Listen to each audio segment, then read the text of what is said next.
Now, let's turn back to the fallout from Robert Mueller's investigation and the rest of a flood of recent developments. We're joined by our Politics Monday duo, Tamara Keith of NPR and Amy Walter of the Cook Political Report. Hello to both of you. So last week, the end of the week, taken up with, as we said, a storm of filings, if you will, by the special counsel, by district attorney in New York. Some pretty explosive material in there, Tam. The Democrats, the focus now is on Democrats, and what are they going to do about this as they begin to take over the House and have some more clout? What is your understanding of the kind of the state of discussion among Democrats? They seem to be playing it cool at this point. Really not, they're trying not to use the I word of impeachment, rather the I word of investigations. They are kind of wanting to let Mueller let that run its course and see where it stands.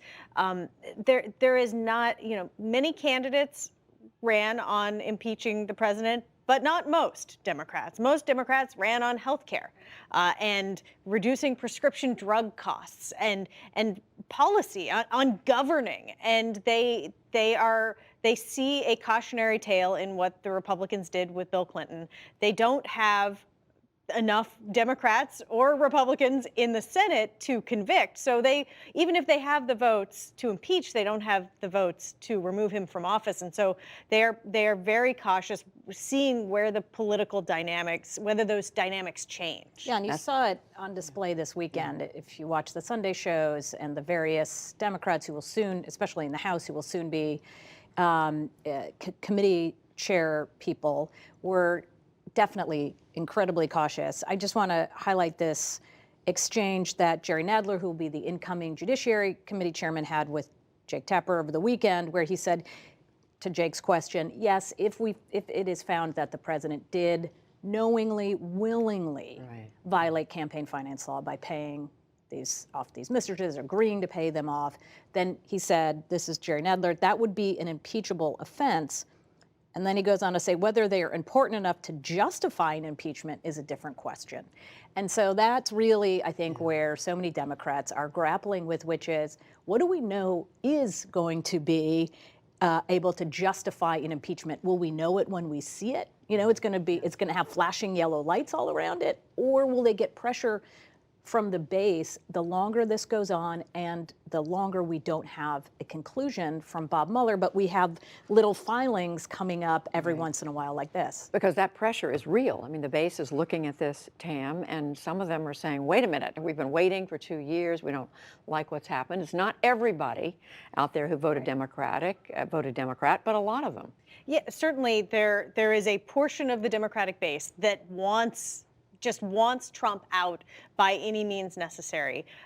But you have people like Jerry Nadler, who is not a super cautious conservative Democrat, who is saying, well, let's see, this becomes a political question more than a legal question, and the politics are as long as this is purely partisan, as long as polling shows that, Republicans think it's a witch hunt and Democrats think it's totally justified, then if Democrats move ahead with something like impeachment, then it becomes this wrenching political thing that just continues to push on the same divisions that existed. But keeping these things under control can be challenging. Amy, let's talk about what I talked to Yamiche about a few minutes ago, our White House correspondent, about what's the president going to do now? His second chief of staff stepping down. He and John Kelly didn't get along so well. The names we've heard publicly the president was interested in have said they're not interested, but there are other names floating around. How important is the job of chief of staff in this White House? Yeah, it used to be a really important job. It used to be the kind of job that everybody in Washington would want to have. You put that on your resume and you're pretty much, set for life in this town. This is not a job that anybody wants right now. They know what comes with the territory. It's an impossible job to actually be able to do correctly. And what you also have is a White House that is still, as we've known from the very beginning, it's being run in the same way Trump has run everything else in his life. It's pretty chaotic. There's no real hierarchy of command. It's very seat of your pants. And the real challenge, and I think there are plenty of folks in the White House who know this, but they can't do much about it, is when Democrats take control of Congress next year, this is a White House that is really woefully understaffed at every level. There was a story in the Washington Post this weekend where an anonymous staffer was asked about whether there's a war room set up to deal with the Mueller investigation and Democrats coming into power and potentially all these different, investigations.